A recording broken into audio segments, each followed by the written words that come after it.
Dear students, welcome to my YouTube channel biology by Deepak नैन।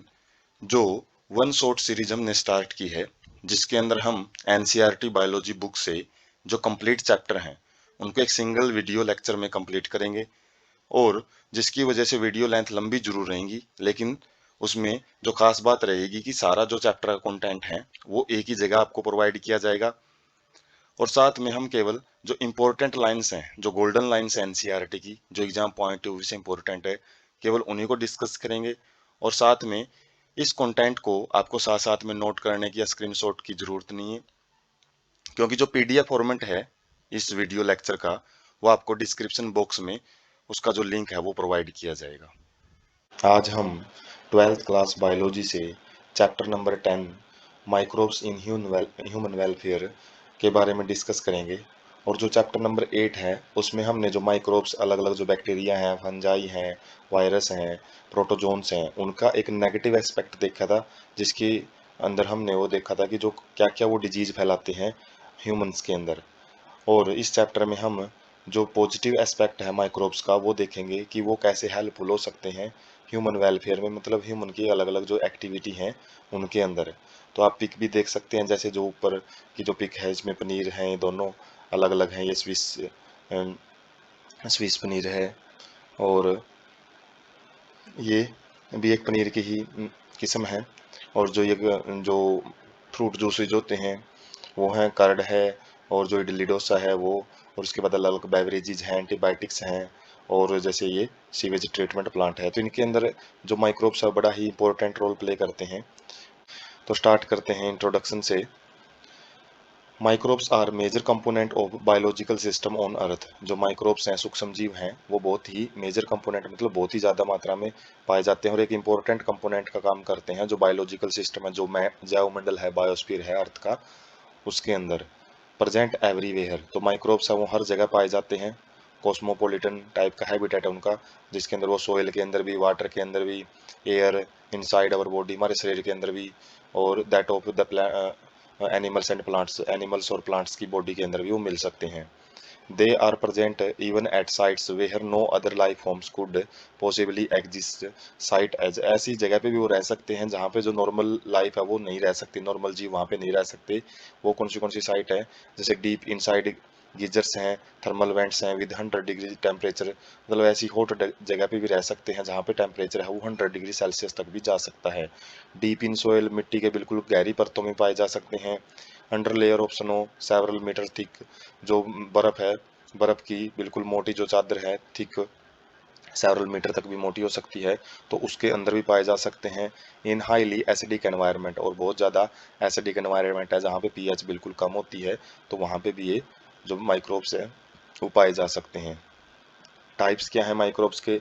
इसमें आ जाते हैं protozoans, bacteria, fungi, microscopic animals जो कि माइक्रोस्कोप में ही देख सकते हैं हम, और प्लांट वायरस भी आ जाते हैं, viroids and prions, proteinous infectious agents होते हैं। तो इनके बारे में +1 में काफ़ी डिटेल में रहते हैं, जो बायोलॉजिकल क्लासिफिकेशन है उनके अंदर। तो ये अलग अलग टाइप के बैक्टीरिया हैं जो कि केवल माइक्रोस्कोप के नीचे यदि हम इनको देखते हैं तभी ये ऑब्जर्व होते हैं, नेकेड आई से हम इनको ऑब्जर्व नहीं कर सकते।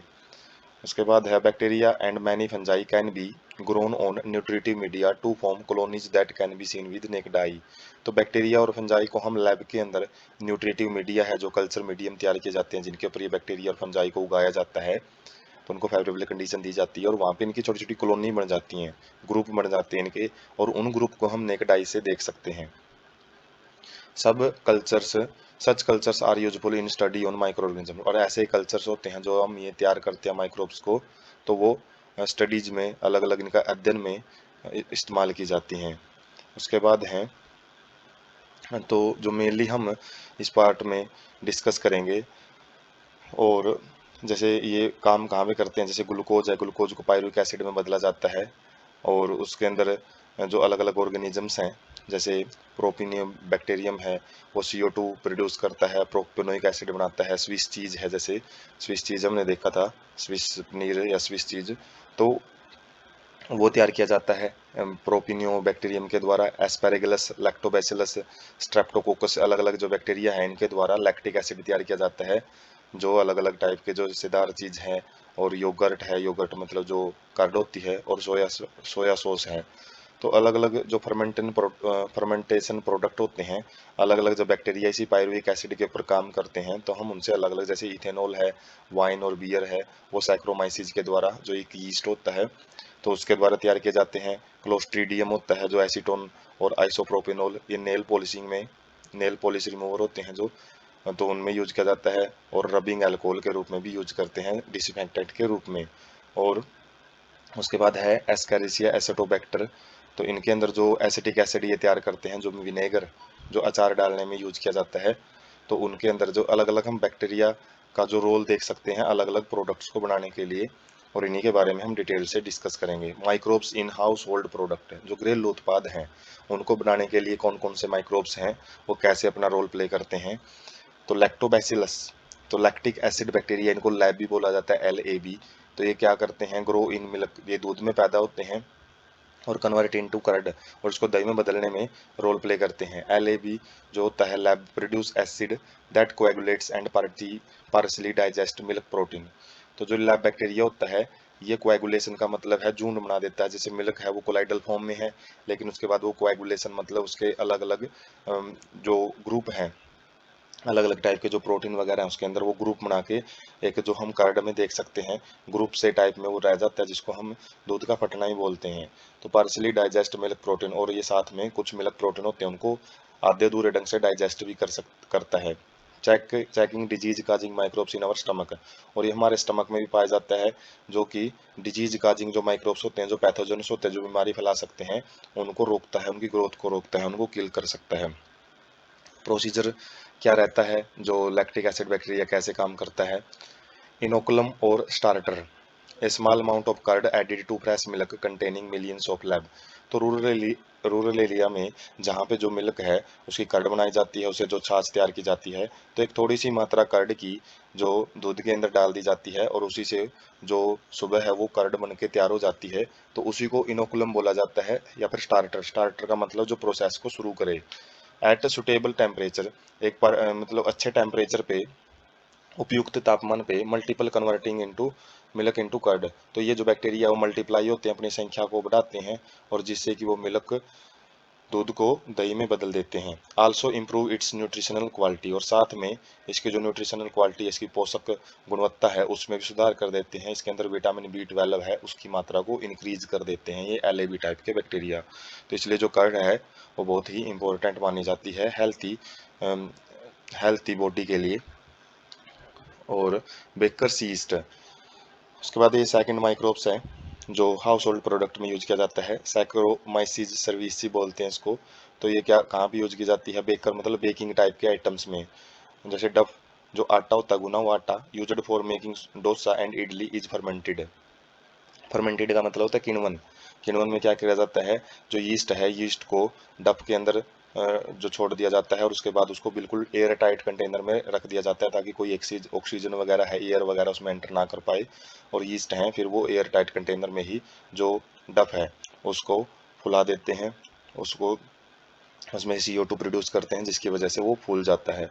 डफ यूज्ड फॉर मेकिंग ब्रेड, जो ब्रेड बनता है और वो भी ईस्ट के द्वारा ही तैयार किया जाता है, उसमें फर्मेंटेशन प्रोसेस होती है। पफ्ड अप अपीयरेंस ऑफ डफ, पफ अप का मतलब फुली हुई जो स्ट्रक्चर है जो डफ की आटे की, वो किसकी वजह से होती है, जो CO2 प्रोड्यूस होती है ईस्ट के एक्शन के द्वारा। ईस्ट वहाँ पे जब काम करता है, डाइजेशन करना स्टार्ट करता है, फर्मेंटेशन प्रोसेस में CO2 है वो इवोल्व होती है, और जब वो मतलब आटे के बीच में पार्टिकल्स में बीच में बढ़ना शुरू हो जाती है, जैसे ब्रेड हम जो खाते हैं तो उसके अंदर बीच में खाली जगह सी मिलती है, स्पंजी टाइप का होता है वो, तो वो CO2 की प्रेजेंस की वजह से फूलता है। उसके बाद है, ये हम कर्ड है वो देख सकते हैं, कर्ड की पिक है। और ये हम इडली और डोसा है जो साउथ इंडियन एक डाइट होती हैं। आगे है हाउस होल्ड प्रोडक्ट, जो चीज, और चीज की हम पिक देख सकते हैं, जो पनीर बोलते हैं जिसको। One of the oldest food item, ये बहुत ही पुराना फूड आइटम सा, बहुत पुराने टाइम से यूज किया जा रहा है ह्यूमंस के द्वारा, और जिसके अंदर जो माइक्रोब्स हैं वो यूज किए जाते हैं। Different varieties on the basis of texture, तो ये अलग अलग किस्म के होते हैं, जैसे दो किस्म तो हम देख ही रहे हैं इनके ऊपर। तो इनका जो टेक्सचर बनावट है, जो इनकी फ्लेवर, इनकी महक है, टेस्ट जो इनका स्वाद होता है, उसके बेस पे इनके अलग अलग टाइप होते हैं। जैसे सबसे पहला है Swiss cheese. contain large hole on are due to production of a large amount of CO2 by a bacterium Propionibacterium cerevisiae। तो इस बैक्टीरियम की वजह से जो CO2 वो बहुत लार्ज अमाउंट में प्रोड्यूस होती है, और जब ये ज़्यादा CO2 प्रोड्यूस हो जाती है तो इस प्रकार के जो पनीर में स्विस चीज़ में ज़्यादा बड़े बड़े होल्स हैं वो पाए जाते हैं। जैसे हम ऊपर पिक में देख सकते हैं, काफ़ी बड़े बड़े होल हैं वो प्रेजेंट होते हैं। उसके बाद जो सेकंड टाइप है वो है रोक्यूफोर्ट चीज। ये ripened by growing a specific fungi, एक स्पेशल प्रकार की फंगस है, उससे ये तैयार किया जाता है, और which gives them a particular flavour, जिससे उनकी एक स्पेशल टाइप की महक उनकी बनती है। तो ये जो रोक्यूफोर्ट चीज है उसकी पिक है। उसके बाद other use of microbes, microbes के अलग अलग जो यूज हैं वो कहाँ पे किए जाते हैं डोमेस्टिक पर्पज के लिए। फर्मेंट फिश, फिश को फर्मेंटेशन के लिए, फर्मेंटेशन का मतलब है उनको एक आधा अधूरा उनका डाइजेशन करने के लिए, उससे उनका फ्लेवर वगैरह वो भी बदल जाता है और वो आसानी से पच भी जाते हैं। उसके बाद सोयाबीन है, उनके फर्मेंटेशन में बैम्बो सूट हैं, कई जगह पे जो बैम्बो है, बैम्बो के जो नरम टहनियाँ होती हैं उनको भी फर्मेंटेशन के द्वारा खाने योग्य बनाया जाता है, फूड के रूप में यूज किया जाता है। उसके बाद ट्रेडिशनल ड्रिंक एंड फूड्स, उनमें भी माइक्रोब्स यूज किए जाते हैं। जैसे एक ट्रेडिशनल का मतलब होता है पारंपरिक, पुराने टाइम से जो यूज किया जाता है। जैसे टोडी है, पूछ लिया जाता है एक नंबर में, ये a traditional drink of some parts of southern India, जो दक्षिण भारत है उसके कुछ भाग में जो ट्रेडिशनल ड्रिंक, एक पारंपरिक जो पेय पदार्थ है वो यूज किया जाता है, और इसको fermenting SAP from the palm से, पाम के प्लांट से जो लिक्विड पोर्शन है उसको निकाला जाता है पहले, और उसके बाद उसको फर्मेंटेशन करवाया जाता है ईस्ट के द्वारा, और उससे जो ड्रिंक है, एक पेय पदार्थ है वो तैयार होता है, उसको टोडी बोलते हैं। तो साउथ इंडिया में यूज किया जाता है। और ये हम पिक देख सकते हैं, एक वाइन टाइप में होता है ये। और उसके बाद है माइक्रोब्स इन इंडस्ट्रियल प्रोडक्ट, तो इंडस्ट्रीज के अंदर कहाँ कहाँ पे इनका यूज किया जाता है। Use to synthesise a number of product available to human beings, तो काफ़ी सारे प्रोडक्ट हैं उनको बनाने के लिए जो कि ह्यूमन बींग्स के लिए ज़रूरी है। तो इंडस्ट्रियल का मतलब उद्योगों के अंदर जो बड़े पैमाने पे तैयार किया जाता है प्रोडक्ट। तो बेवरेजेज एंड एंटीबायोटिक्स आ जाते हैं इसमें, अलग अलग प्रकार के पेय पदार्थ हैं, जैसे फ्रूट जूस वगैरह हैं, और काफ़ी सारे अलग अलग जो वाइन है या फिर जो बियर वगैरह हैं वो आ जाती हैं, और साथ में जो एंटीबायोटिक्स हैं, टेबलेट वगैरह होती हैं, इंजेक्शन वगैरह होते हैं, वो भी आ जाते हैं इसके अंदर। Production on an industrial scale require growing microbes in very large vessel, बड़े बड़े कंटेनर होते हैं जिनके अंदर इनको बड़े पैमाने पे उगाया जाता है माइक्रोब्स को, उनको फर्मेंटर बोलते हैं, जहाँ पे फर्मेंटेशन की जाती है। डिफरेंट एरिया ऑफ यूज, अलग अलग जगह पे कहाँ यूज करते हैं फर्मेंटेड बेवरेजेज, अलग अलग जो पेय पदार्थ हैं उनसे, एंटीबायोटिक्स के अंदर, और chemical enzyme and other bio active molecules. Bio active molecule का मतलब है शरीर के अंदर जो एक एक्टिव फॉर्म में काम करते हैं, उन मोलिक्यूल्स को बनाने में भी इनका यूज किया जाता है। एंजाइम क्या होते हैं? बायो कैटलिस्ट, जो रिएक्शन रेट को फास्ट करते हैं, हमारे शरीर में जो काफ़ी रिएक्शंस है उनको जल्दी जल्दी करवाते हैं। और कुछ केमिकल्स भी हैं, ऑर्गेनिक केमिकल है, जैसे जो लैक्टिक एसिड है, ब्यूटेरिक एसिड है, वो हम देखेंगे।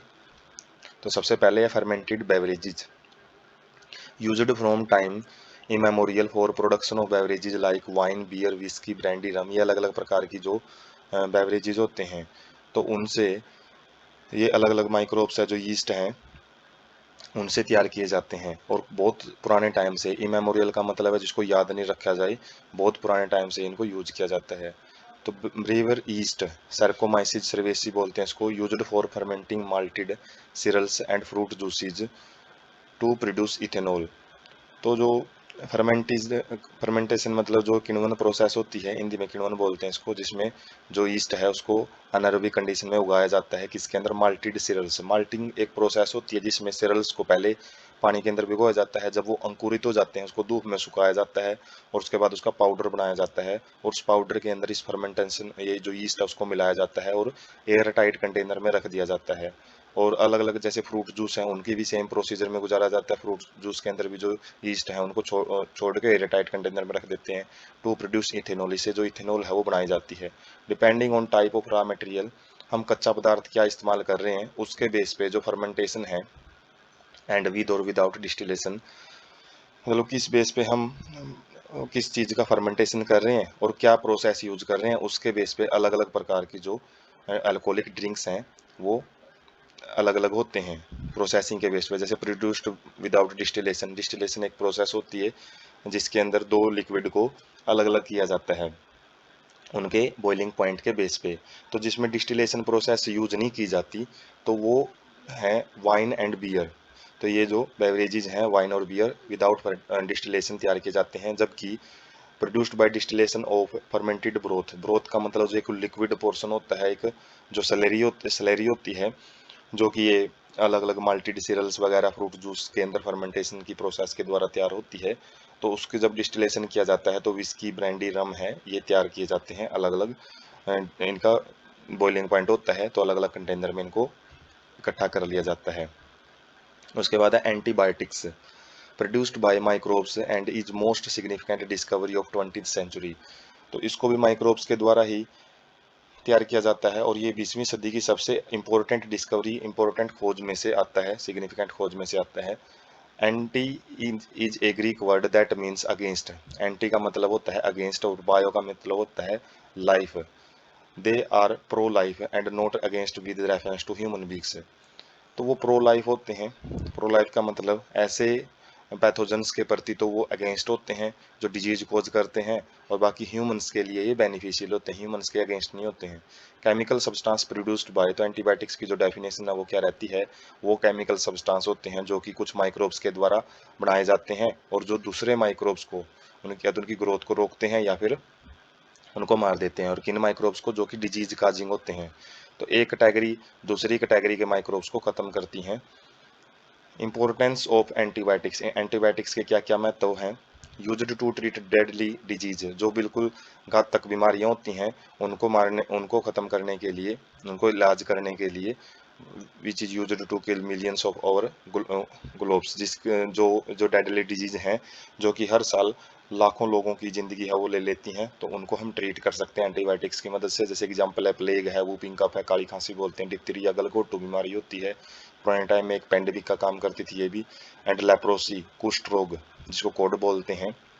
तो इन बीमारियों को ठीक करने के लिए एंटीबायोटिक्स है वो बहुत ज़्यादा यूज किए जाते हैं। Today we can not imagine a world without antibiotics. और आज हम इस लेवल पे पहुंच गए हैं कि जो बीमारियां हैं वो हर हफ्ते या फिर एक महीने में 2 महीने में होती रहती हैं, और उनका इलाज हम एंटीबायोटिक्स के बगैर उनको इलाज करना बड़ा ही मुश्किल हो जाता है। उसके बाद है डिस्कवरी ऑफ पेनिसिलिन। पेनिसिलिन की जो खोज है वो किस प्रकार से की थी अलेक्जेंडर फ्लेमिंग ने, उसकी थोड़ी सी एक डिस्कवरी है, इतिहास है उसका, वो देखते हैं। Alexander Fleming while working on streptococci bacteria. जब अलेक्जेंडर फ्लेमिंग स्ट्रेप्टोकोकाई नाम के बैक्टीरिया के ऊपर एक्सपेरिमेंट कर रहे थे, काम कर रहे थे, तो उन्होंने क्या ऑब्जर्व किया कि streptococci could not grow around a mould growing in unwashed culture plate. तो जो अलग अलग उपकरण यूज किए जाते हैं लैब के अंदर, तो एक जो उपकरण है अलग अलग जो बीकर वगैरह हैं, जो फ्लास्क वगैरह हैं, तो वो एक टाइम जो एक्सपेरिमेंट कर रहे थे उसमें कुछ जो प्लेट वगैरह हैं, कल्चर प्लेट वगैरह होती हैं, वो अनवास्ट रहेगी, वो ठीक ढंग से नहीं धोई थी, वो मतलब स्टेरिलाइज नहीं की गई थी अच्छे तरीके से। तो जब ये ग्रो कर रहे थे स्ट्रेप्टोकोकाई बैक्टीरिया को, तो वो ग्रो नहीं हो पा रहे थे वहाँ पे। तो कंक्लूड यहाँ से उन्होंने क्या कंक्लूड निकाला, it is due to a chemical produced by mould. Mould क्या होते हैं, जो राइजोप्स टाइप की फंजाई होती हैं, तो उनके आसपास वो ग्रो नहीं कर पा रहे थे जो बैक्टीरिया। जब ये ग्रो करके देख रहे थे तो क्या पता लगा है कि जो माउल्ड हैं वो कुछ एक केमिकल सब्सटेंस सीक्रेट कर रहे हैं वहाँ पे अपने आसपास में, जो कि बैक्टीरिया को ग्रो नहीं करने दे रहा है। ही नेम्ड इट पेनिसिलिन, और उन्होंने जो माउल्ड वहाँ पे जो बैक्टीरिया ग्रो नहीं करने दे रहे थे उनका नाम पेनिसिलिन रखा। किसके वजह से, एक पेनिसिलियम नोटाटम एक साइंटिफिक नाम है ये। तो इस माउल्ड के नाम के पीछे ही, इस माउल्ड का नाम है, इसका साइंटिफिक नाम के पीछे ही इस केमिकल सब्सटेंस का नाम पेनिसिलिन रखा है। It is its full potential as an effective antibiotics was established much later by Ernest Chain and Howard Florey। उस टाइम उन्होंने हालांकि इस चीज़ की खोज तो कर दी थी कि ये केमिकल इनको ग्रोथ नहीं करने दे रहा, और केमिकल का नाम भी उन्होंने रख दिया था, लेकिन इसको एंटीबायोटिक्स के रूप में सबसे ज़्यादा जो इफेक्टिव यूज की उन्होंने बताया है, दो साइंटिस्ट ने बताया है, अर्नेस्ट चेन और हावर्ड फ्लोरे ने इसको एंटीबायोटिक्स के रूप में यूज करना स्टार्ट किया।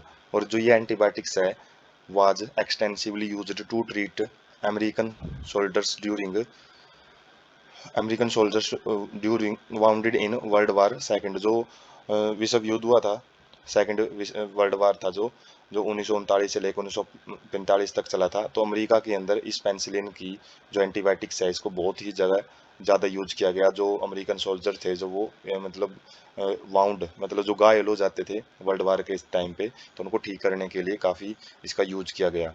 फ्लेमिंग, चेन एंड फ्लोरे, ये तीनों साइंटिस्ट हैं जो इनको नोबेल प्राइज भी मिला है 1945 के अंदर इस डिस्कवरी की वजह से। तो नोबेल प्राइज बहुत ही एक जाना माना पुरस्कार होता है जो कि 10 दिसंबर के आसपास दिया जाता है, 10 दिसंबर के दिन ही, 10 दिसंबर। और ये पूरे वर्ल्ड वाइड लेवल पे जो भी अच्छा काम कर रहे हैं मेडिसिन वगैरह में, फिजिक्स वगैरह में, केमिस्ट्री में, physical science, chemical science, literature, तो अलग अलग फील्ड में दिया जाता है, 6 फील्ड होते हैं। तो इससे काफ़ी फेमिसिटी भी मिलती है और इसकी जो अमाउंट होती है वो भी अच्छी खासी जो दी जाती है, ताकि ज़्यादा ज़्यादा जो प्रोत्साहन मिले साइंटिस्ट को अलग अलग फील्ड के अंदर।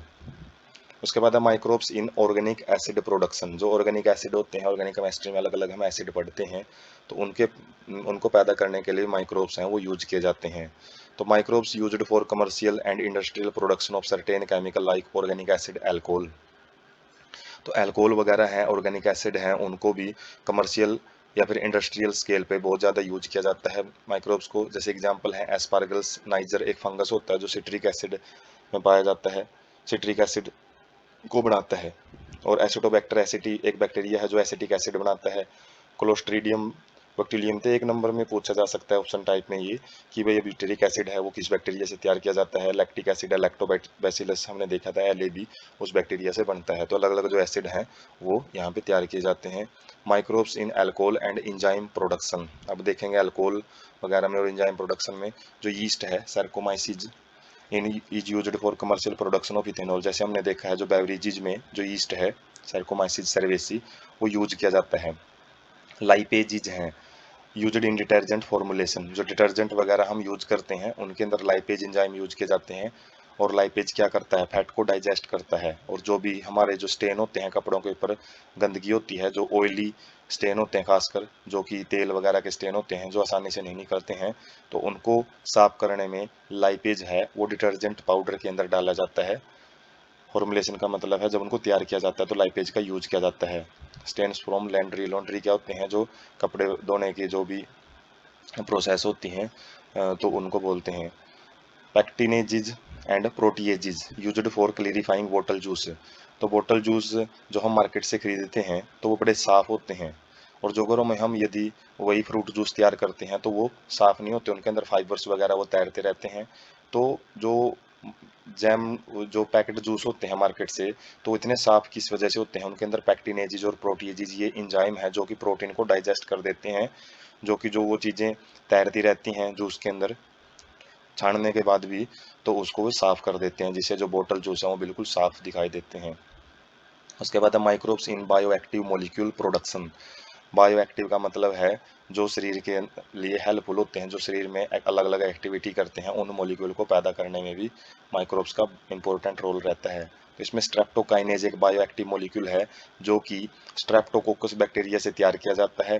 Modified by genetic engineering is used eight clot buster. Genetic engineering हम नेक्स्ट चैप्टर में पढ़ेंगे, RDT जो रिकम्बिनेंट DNA टेक्नोलॉजी होती है उनके यूज भी देखेंगे एक चैप्टर में।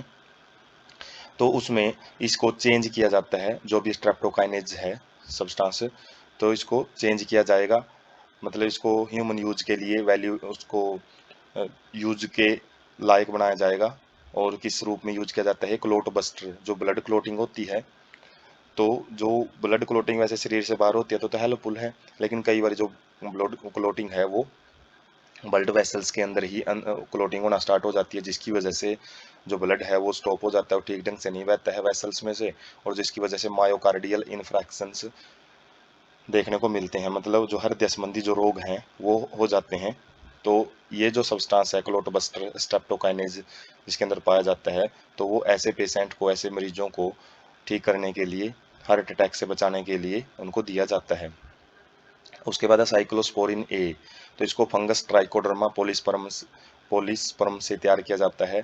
Used as an immunosuppressant agent in organ transplant patient. जिन लोगों के ऑर्गन ट्रांसप्लांट किए जाते हैं, जैसे हार्ट है, किडनी है, वो जब किसी दूसरे पर्सन से उनके अंदर उनके शरीर में इंजेक्ट की जाती है, मतलब डाली जाती है, इंट्रोड्यूस की जाती है, तो उस टाइम पे इम्यूनोसप्रेसिव एजेंट मतलब इम्यून सिस्टम को थोड़े टाइम के लिए सप्रेस कर देते हैं। यदि इनको सप्रेस नहीं किया जाए तो हमारा शरीर है जो एक एंटीजन हमने जो अलग इम्यून सिस्टम पढ़ा था, तो उसके अंदर ये क्या करते हैं, जो बाहर से कोई भी चीज़ आती है जैसे बैक्टीरिया वायरस वगैरह, उसी की तरीके से हमारा जो शरीर है उसको ट्रीट करता है। जो भी ऑर्गन हमने शरीर के अंदर किसी पेशेंट के अंदर डाले हैं तो उसको वो डैमेज कर सकता है, तो उससे बचाने के लिए इम्यूनोसप्रेसिव एजेंट्स हैं, अलग अलग जो केमिकल्स हैं उनमें साइक्लोस्पोरिन ए पाया जाता है। उसके बाद स्टेटिन, ये तीसरा एक बायोएक्टिव मॉलिक्यूल है। इसको मोनैकस परपुरिनस परपुरियस से तैयार किया जाता है। ये भी एक ईस्ट होती है। हैव बीन कमर्शलाइज्ड, इसको बड़े पैमाने पे तैयार किया जाता है। किस रूप में? ब्लड कोलेस्ट्रॉल लोअरिंग एजेंट है। जो ब्लड कोलेस्ट्रॉल होता है, जो हार्ट अटैक के चांसेस बढ़ा देता है, जो बीपी वगैरह हाई कर देता है, तो उसको ब्लड कोलेस्ट्रॉल को कम करने के लिए भी स्टेटिन का यूज किया जाता है। Act by competitively inhibiting enzyme responsible for synthesis of cholesterol, जो हमारे शरीर में एंजाइम होता है जो कोलेस्ट्रॉल की सिंथेसिस करता है, जो बनाता है, उसको कम्पिटिटिवली इनहिबिट कर देता है। कम्पिटिटिवली इनहिबिशन क्या होता है? जिसमें एंजाइम है उसकी एक्टिव साइट के ऊपर कोई ना कोई दूसरा जो सबस्ट्रेट जैसा दिखने वाला सब्सटेंस आके अटैच हो जाता है और जिसकी वजह से वो ठीक ढंग से काम नहीं कर पाता है, तो उसके अंदर ये कोलेस्ट्रॉल सिंथेसिस को रोक देता है, जिससे ब्लड कोलेस्ट्रॉल के लेवल को कम कर दिया जाता है। उसके बाद है microbes in production of biogas. जो बायोगैस प्लांट होते हैं जिसमें बायोगैस तैयार की जाती है, गोबर गैस प्लांट भी बोलते हैं इनको, तो उनके अंदर बायोगैस कैसे तैयार करते हैं माइक्रोब्स? तो बायोगैस क्या होती है? Mixture of gases mainly methane produced by microbial activity and used as fuel. तो बायोगैस है अलग अलग गैसेज का एक मिश्रण होता है जिसके अंदर मेनली तो मीथेन पाया जाता है, और ये माइक्रोबियल एक्टिविटी जो अलग अलग माइक्रोब्स हैं, मिथेनोजेंस वगैरह, वो काम करते हैं, और ये गैस है फ्यूल के रूप में, ईंधन के रूप में बहुत यूज की जाती है। Type of the gas produced depend upon the microbes and organic substrate they utilise. Gas किस प्रकार की बननी है, उसके मिश्रण में क्या क्या कंपोजिशन रहनी है, वो किसके ऊपर डिपेंड करता है कि हम माइक्रोब्स किस किस्म के यूज कर रहे हैं, और साथ में जो ऑर्गेनिक सबस्ट्रेट मतलब किस चीज को गला सड़ा के जो बायोगैस है वो तैयार कर रहे हैं, तो उसके ऊपर उसकी नेचर डिपेंड करती है। तो मिथेनोजेंस क्या होते हैं? ये बैक्टीरिया होते हैं जो कि अनएरोबिकली का मतलब है ऑक्सीजन की एब्सेंस में उगते हैं। और किसके ऊपर उगते हैं? सेलुलोजिक मटेरियल, जो प्लांट सेल वाल में पाया जाता है सेलुलोज, उस टाइप के मटेरियल पे उगते हैं, और ये बहुत ही ज़्यादा लार्ज अमाउंट तैयार करते हैं मीथेन की, और साथ में CO2 और H2 हाइड्रोजन गैस और कार्बन डाइऑक्साइड को भी तैयार करते हैं। एग्जाम्पल है जैसे मिथेनोबैक्टीरियम होता है, ये मिथेनोजेंस होते हैं। Commonly found in anaerobic sludge during the sewage treatment, और साथ में जो हम सीवेज ट्रीटमेंट पढ़ेंगे उसके अंदर भी ये मिथेनोजेंस कहाँ पे पाए जाते हैं? एनोरोबिक स्लज के अंदर पाए जाते हैं। स्लज एक मतलब गाढ़ा सा पदार्थ होता है, एक सलेरी टाइप होता है, तो उसके अंदर ही पाए जाते हैं। तो हम जब सैवेज ट्रीटमेंट देखेंगे तो उसके अंदर भी ये एनारोबिक सलज है वो डिटेल में देखेंगे वहाँ पे। Also present in र्यूमन A part of stomach of cattle, तो साथ में ये जो कैटल होते हैं मवेशी, उनके स्टमक का एक भाग होता है र्यूमन, इसी वजह से उनको रूमिनेंट्स बोलते हैं, उनके अंदर भी मिथेनोजेंस पाए जाते हैं। In human these bacteria helping them in digestion of the cellulose. जो प्लांट सेल को खाते हैं, ज़्यादातर जो घास फूस खाते हैं मवेशी, तो उनके जो घास फूस को पचाने के लिए जो सेलुलेज है उसको डाइजेस्ट करना पड़ेगा, तभी वो अंदर का कंटेंट है उसको यूज कर पाएंगे, सेल के अंदर क्या कुछ है। तो सेलुलोज को पचाने के लिए ये सेलुलेज इंजाइम है वो कौन सिक्रीट करता है? ये मिथेनोजेंस उनके जो ह्यूमन पार्ट में पाए जाते हैं। एक्सक्रीटा डंग ऑफ कैटल, जिसको गोबर बोलते हैं, तो उसके अंदर भी ये बैक्टीरिया बहुत ज़्यादा मात्रा में पाए जाते हैं। और जो dung can be used for generation of biogas या गोबर गैस, जो गोबर गैस प्लांट होते हैं उसके अंदर जो ये डंग है इसको यूज किया जाता है बायोगैस को बनाने के लिए। उसके बाद है बायोगैस प्लांट स्ट्रक्चर। तो बायोगैस कैसे जो प्लांट होता है वो कैसे बना होता है? More open build in rural area, ग्रामीण क्षेत्रों में इसको ज़्यादा बनाया जाता है जहाँ पे जो कैटल डंग है वो ज़्यादा मात्रा में अवेलेबल रहता है। कंसिस्ट ऑफ ए कंक्रीट, तो इसके अंदर एक कंक्रीट का एक टैंक बनाया जाता है जो कि 10 से 15 फीट गहरा होता है। In which bio waste are collected and a slurry of dung is fed, जिसके अंदर जो सैलरी एक गाढ़ा पदार्थ है जो गोबर वगैरह पानी वगैरह उसके अंदर मिला के उसके अंदर डाल दिया जाता है। A floating cover is placed over the salary, salary के ऊपर एक फ्लोटिंग का मतलब है तैरता हुआ एक ढक्कन लगाया जाता है। विच कीप्स ऑन राइजिंग, और जो जैसे जैसे उसमें गैस पैदा होती रहती है तो वो ऊपर उठता रहता है, और tank due to the microbial activity, जो गैस है वो माइक्रोबियल एक्टिविटी, माइक्रोब्स हैं, अलग अलग मेटाबॉलिज्म रिएक्शन शो करते हैं जिसमें वो गैस है प्रोड्यूस करते हैं। Has an outlet connected to a pipe to supply biogas to nearby houses, जो ये फ्लोटिंग कवर होता है इसका एक ऊपर आउटलेट का मतलब है एक बाहर निकलने का पोर छोड़ दिया जाता है और उस पोर को पाइप के साथ जोड़ दिया जाता है और वो पाइप घर के अंदर जो अलग अलग कनेक्शन है बायोगैस के वहाँ पे उसको कनेक्ट कर दिया जाता है। जहाँ से हम एलपीजी सिलेंडर यूज करते हैं तो जैसे उसका कनेक्शन होता है इसी तरीके से पाइपें लगा दी जाती हैं जिसमें जो बायोगैस है उसकी सप्लाई जोड़ दी जाती है। स्पेंट सैलरी, जो सैलरी इसमें यूज कर ली जाती है जिसमें से गैस वगैरह वो निकल जाती है तो उसको एक अदर आउटलेट, एक और अलग से बाहर निकालने का एक पोर्शन होता है, उससे उसको बाहर निकाल दिया जाता है, प्रेशर से वो बाहर निकलता रहता है और उसको फर्टिलाइजर खाद के रूप में यूज किया जाता है खेतों में। Biogas used for cooking and lightning, जो बायोगैस यहाँ से तैयार होती है उसको हम खाना पकाने के लिए, लाइटनिंग का मतलब है लाइट वगैरह पर्पज से रिलेटेड, प्रकाश से रिलेटेड यूज कर सकते हैं। Technology of biogas production was developed in India, जो ये बायोगैस प्रोडक्शन, जो बायोगैस प्लांट की जो स्ट्रक्चर वगैरह है इसको किन संस्थाओं ने इंडिया के अंदर विकसित किया है, उनमें आती है AIARI, Indian agriculture research institute, और साथ में khadi and village industries commission KVIC। तो इन संस्थाओं ने बड़ा इंपॉर्टेंट रोल प्ले किया है जो बायोगैस प्लांट की स्ट्रक्चर बनाने में और ज़्यादा से ज़्यादा लोगों को इसके प्रति प्रोत्साहन करने में, ताकि हम ये एक रिन्यूएबल सोर्स ऑफ एनर्जी होता है, ताकि हम अपनी जो डिपेंडेंस है वो जो अलग अलग जो गैसेज हम यूज कर रहे हैं एलपीजी वगैरह उनके ऊपर कम कर सकें, क्योंकि उनको हम बार बार यूज करेंगे तो वो ख़त्म हो जाएंगी। तो इसके बारे में जो ये दो संस्थाएं हैं बहुत ज़्यादा एक्टिव हैं इंडिया के अंदर। उसके बाद हम बायोगैस प्लांट का जो पिक है वो देख सकते हैं यहाँ पे। तो एक जो कंक्रीट टैंक की बात कर रहे हैं, ये कंक्रीट टैंक है, बीचों बीच एक डोम शेप्ड जो गुमंदाकार इसका ऊपर बेस रखा जाता है और एक साइड क्या रहता है, मिक्सिंग टैंक होता है जिसके अंदर जो slurry of cattle Dang and water वो मिला के अंदर डाली जाती है। उसके बाद एक इनलेट चैम्बर होता है, डंग एंड वाटर है वो इस टैंक के अंदर पहुंचता है, इसके अंदर जो माइक्रोब्स हैं वो अपना काम करते हैं और जैसे जैसे ये एक्टिविटी बढ़ती है तो ये फ्लोटिंग चैम्बर होता है ऊपर, ये क्या होता है ऊपर उठता रहता है और इसका जो एक आउटलेट होता है जो गैस को बाहर छोड़ता है तो उसके पाइप से कनेक्ट कर दिया जाता है जिसको हम अलग अलग पर्पज के लिए यूज कर सकते हैं। उसके बाद एक और जो आउटलेट है, जैसे इसमें से गैस वगैरह है वो निकल जाती है कंप्लीटली, इसको डाइजेस्ट कर दिया जाता है तो इसका एक अनदर आउटलेट से, एक अनदर बाहर के ओपनिंग से इसको बाहर छोड़ दिया जाता है और इसको ओवरफ्लो टैंक बोलते हैं। ये आउटलेट चैम्बर है, ये इनलेट चैम्बर है। तो इसके एक साइड जहाँ से इसको अंदर जो मटेरियल है वो फैड किया जाता है वो इनलेट चैम्बर होता है और एक साइड में आउटलेट चैम्बर है। और जो ये यहाँ पे मटेरियल निकलेगा वो फर्टिलाइजर के रूप में, मैन्योर के रूप में हम यूज करते हैं। तो ये बायोगैस प्लांट है उसका एक स्ट्रक्चर हम देख सकते हैं, बड़ा ही सिंपल स्ट्रक्चर है और एग्जाम पॉइंट ऑफ व्यू से भी इम्पोर्टेंट होता है। और उसके बाद है हम यहाँ पे एक मूविंग पिक से आइडिया ले सकते हैं कि जैसे यहाँ पे जो डंग वगैरह है वो फैड किया जाता है इस कंटेनर में और उसके बाद यहाँ पे डोम शेप्ड स्ट्रक्चर में आ जाता है, यहाँ पे गैस बनती है और इस गैस को अलग अलग पाइप के जरिए अलग अलग पोर्शन के अंदर भेज दिया जाता है। और यहाँ से देख सकते हैं हम जैसे ही ये आउटलेट से जो भी मटेरियल बाहर निकलता है तो इसको प्रेशर से बाहर निकाल दिया जाता है, जैसे गैस यहाँ पे भरती है तो उसी प्रेशर से इसको बाहर निकालती रहती है वो, और इसको हम खाद के रूप में यूज कर सकते हैं सीवेज ट्रीटमेंट प्लांट से। तो large quantity of waste water are generated every day in cities and town. तो सीवेज क्या होता है, जो गंदा पानी होता है वो बहुत ज़्यादा क्वांटिटीज के अंदर, बहुत ज़्यादा मात्रा में बड़े बड़े जो सिटीज़ हैं, शहर हैं और जो कस्बे हैं उनके अंदर हर रोज़ पैदा होता है। A major component of this waste water is human excreta. जो ह्यूमन एक्सक्रीटा होता है, फीसिज होते हैं, तो वो ज़्यादा इसके अंदर मेजर कंपोनेंट का काम करता है। सीवेज क्या होता है, म्यूनिसिपल वेस्ट वाटर, म्यूनिसिपल मतलब जो नगर निगम का जो गंदा पानी होता है वो होता है, इसके अंदर contain large amount of inorganic matter, इसके अंदर काफ़ी सारा इनऑर्गेनिक मैटर है वो पाया जाता है और साथ में पैथोजेनिक माइक्रोब्स भी इसके अंदर, पैथोजेनिक का मतलब डिजीज कॉजिंग ऑर्गेनिज्म भी इसमें पाए जाते हैं।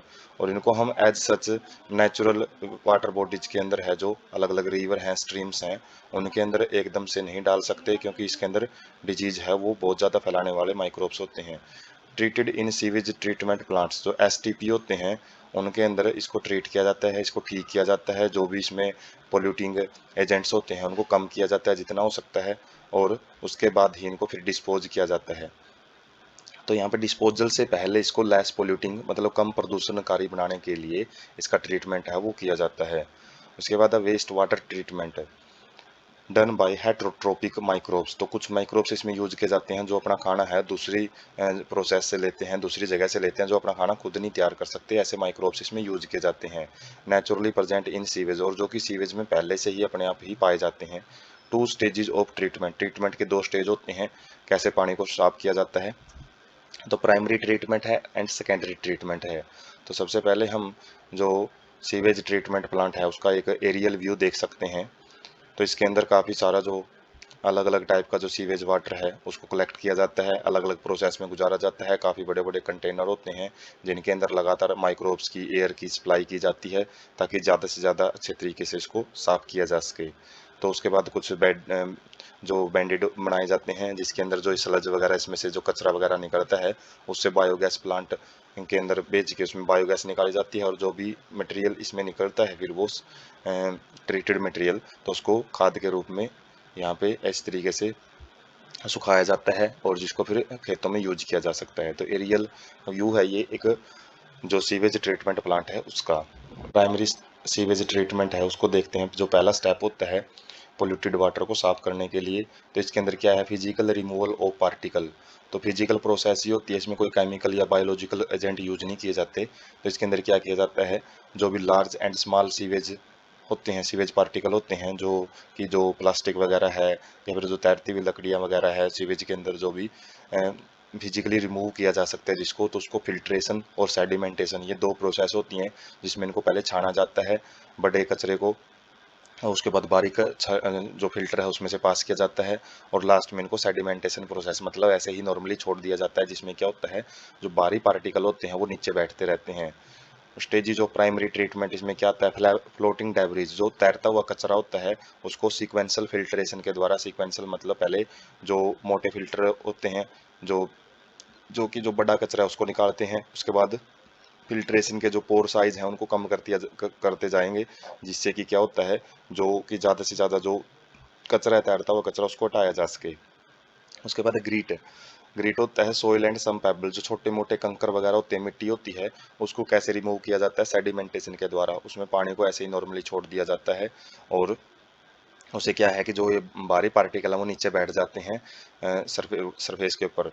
All the solid settle from primary sludge and supernatant form effluent.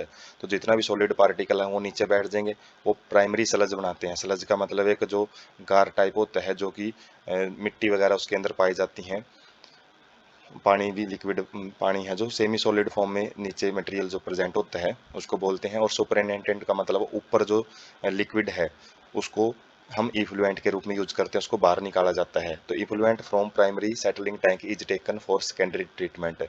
और जो भी हमने जो ये पानी यहाँ पे जो कचरा वगैरह हटाने के बाद, मिट्टी वगैरह हटाने के बाद जो एक लिक्विड पोर्शन बचा है तो उसको हम सेकेंडरी ट्रीटमेंट प्लांट में लेके जाएंगे।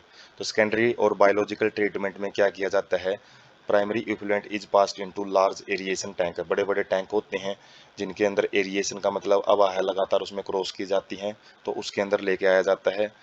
वेयर इट कॉन्स्टेंटली एगिटेटेड, एगिटेटेड का मतलब उसको बार बार हिलाया जाता है। मैकेनिकली का मतलब अलग अलग जो पंखे लगे होते हैं जो कि उसको लगातार घूमते रहते हैं, और air is pumped into it, और अलग अलग एयर पंप लगे होते हैं जो कि उसमें लगातार एयर की सप्लाई है उसको मेंटेन रखते हैं। दिस अलोज, इसकी वजह से क्या होता है जो यूजफुल एरोबिक माइक्रोब्स होते हैं वो बड़ी स्पीड से ग्रो करते हैं और वो फ्लोक्स बनाते हैं। फ्लोक्स क्या होते हैं, masses of bacteria associated with fungal filament to form mass like structure. तो एक जाड़ जैसी स्ट्रक्चर होती है जिसके अंदर जो बैक्टीरिया और फंगस के साथ मिलके ये स्ट्रक्चर है वो बनाई जाती है जब वो ग्रो करते हैं, तो उसी को फ्लोक बोला जाता है, flocs. Microbes consume major part of organic matter reducing BOD of the effluent. तो जो माइक्रोब्स हैं, जो भी ये बैक्टीरिया और जो फंगस हैं, जब ये ग्रो करेंगे तो ये क्या कहाँ से खाना लेंगे, जो भी ऑर्गेनिक मैटर प्रेजेंट है तो ये जितना भी ऑर्गेनिक मैटर होता है उसको ये खत्म करते रहते हैं, जिससे कि जो बीओडी मतलब बायोलॉजिकल ऑक्सीजन डिमांड या बायोकेमिकल ऑक्सीजन डिमांड उसको ये कम कर देते हैं। तो बीओडी को भी हम देखेंगे क्या होता है ये।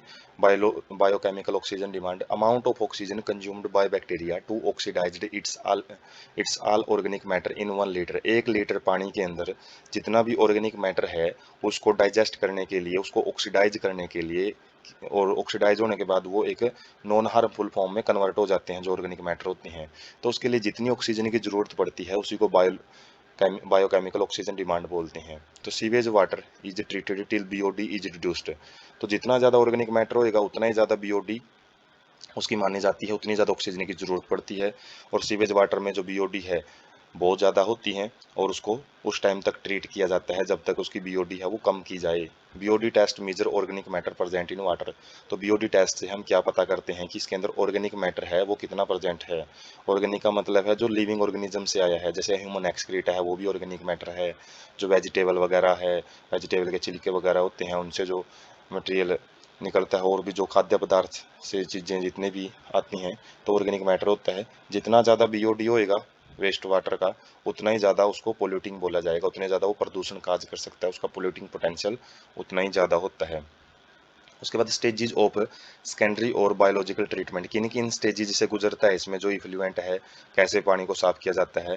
तो वंस बीओडी ऑफ सेवेज, जैसे ही एरिएशन टैंक के अंदर एक बार जो बीओडी है सेवेज की या फिर वेस्ट वाटर की वो कम कर ली जाती है सिग्निफिकेंटली, का मतलब एक हद तक, इंपॉर्टेंट पहलू तक यदि हम उसको कम कर लेते हैं तो इफ्लुएंट इज पास, जब वहाँ से जो पानी है उसको निकाला जाता है और उसको सेटलिंग टैंक, मतलब ऐसे ही पानी अब यहाँ पे जो पंप वो फिल्टर वो अलग अलग प्रकार के जो पंखे होते हैं वो इसको घुमाते नहीं है, एग्रीगेशन टैंक नहीं होता इसको।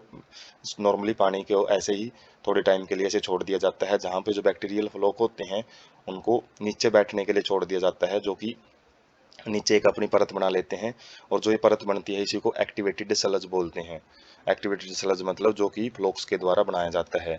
और जो प्राइमरी सलज वो क्या था, मिट्टी वगैरह जो पेबल्स जो प्राइमरी ट्रीटमेंट में देखे थे हमने, वो जब नीचे बैठ जाते हैं एक सेमी सॉलिड फॉर्म बनाते हैं तो उसको प्राइमरी सलज बोलते हैं। तो पूछ लेते हैं एक्टिवेटेड सलज और प्राइमरी सलज में क्या डिफरेंस है, तो हम यहाँ से इसकी इन्फॉर्मेशन ले सकते हैं। A small part of activated sludge is pumped back into the aeration tank, inoculum का काम करता है। तो एरिएशन टैंक जो हमने इससे पिछले स्लाइड में देखा था जहाँ पे एयर सप्लाई की जाती है, तो उसके अंदर इसी का जो एक्टिवेटेड सलज का कुछ ना कुछ भाग है, क्योंकि इसके अंदर जो फंगस हैं बैक्टीरिया हैं तो उनका कुछ ना कुछ भाग वो उसके अंदर डाल देते हैं ताकि जो नए बैक्टीरिया है उनकी ग्रोथ करने में इंपॉर्टेंट रोल पड़े। जैसे इनोकुलम हमने पिछले जो पार्ट है उसके अंदर भी पढ़ा था, जो दूध को दही में बदलने के लिए एक थोड़ी सी मात्रा दही की डाले जाते हैं जो स्टार्टर का काम करते हैं, जो प्रोसेस को शुरू करवाते हैं, तो उसके रूप में यूज किया जाता है। Remaining major part of sludge is pumped into large tank anaerobic sludge digester.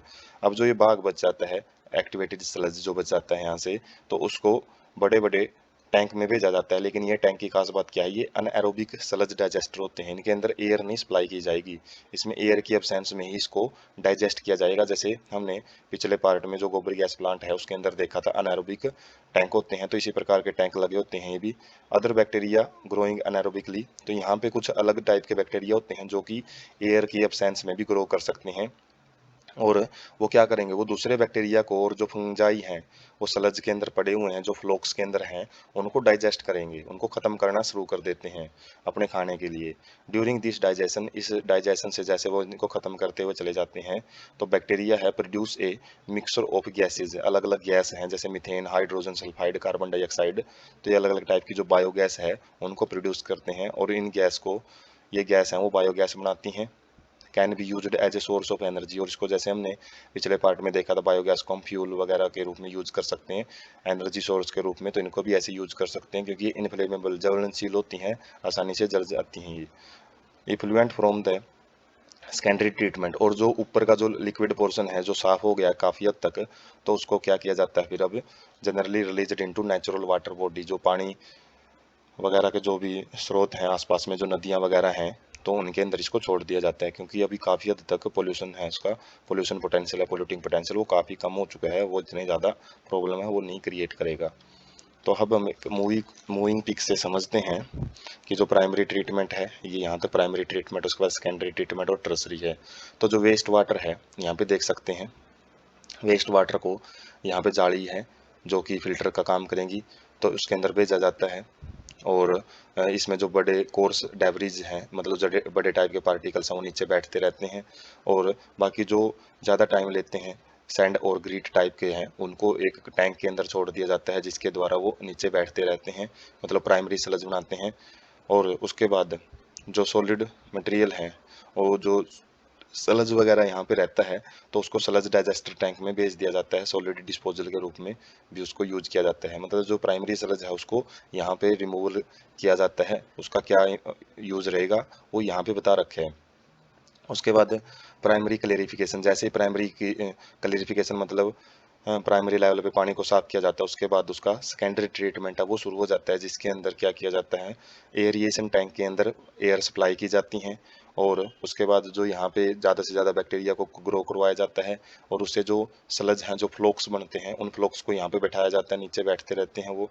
और ये सेटलिंग टैंक है, ये एरिएशन टैंक है। तो सेटलिंग टैंक में जो फ्लोक्स हैं वो नीचे बैठते रहेंगे बारी होने की वजह से, और उसको फिर स्लज डाइजेस्टर के अंदर भेज दिया जाता है, ताकि वहाँ से जो गैस वगैरह है वो अलग अलग टाइप की जो गैस है वो यूज की जा सके, अलग अलग फ्यूल के रूप में।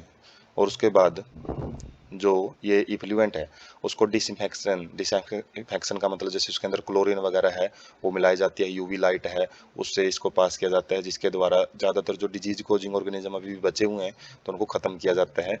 और उसके बाद जो ट्रेसरी के अंदर क्या किया जाता है, जो भी यहाँ पे पानी बच जाता है अभी साफ हुआ पानी, उसको उसी फ्लुएंट को न्यूट्रिएंट रिमूवल, मतलब उसमें से न्यूट्रिएंट वगैरह हैं, जो भी पोषक तत्व वगैरह हैं अलग अलग टाइप के, उनको भी रिमूव किया जा सकता है ट्रेसरी ट्रीटमेंट के अंदर। या फिर इसको हम किसके अंदर भेज सकते हैं, किसी भी वाटर बॉडीज के अंदर। न्यूट्रिएंट रिमूवल करने के बाद इसको हम दोबारा यूज करवा सकते हैं, जो भी पॉपुलेशन है उसके द्वारा, अलग अलग वॉशिंग पर्पज के लिए, ड्रिंकिंग पर्पज के लिए तो नहीं यूज कर सकते, लेकिन इसी वाटर को रिसाइकिल किया जाता है। लेकिन यदि हम सेकेंडरी ट्रीटमेंट के बाद इसको डायरेक्ट वाटर बॉडीज में छोड़ते हैं तो उस टाइम पे ये यूज के लायक नहीं रहता, वैसे वॉशिंग पर्पज के लिए यूज नहीं कर सकते। तो टर्सरी ट्रीटमेंट तभी यूज किया जाता है जब इसका दोबारा से रिसाइकलिंग करना है। उसके बाद है Ganga and Yamuna action plan.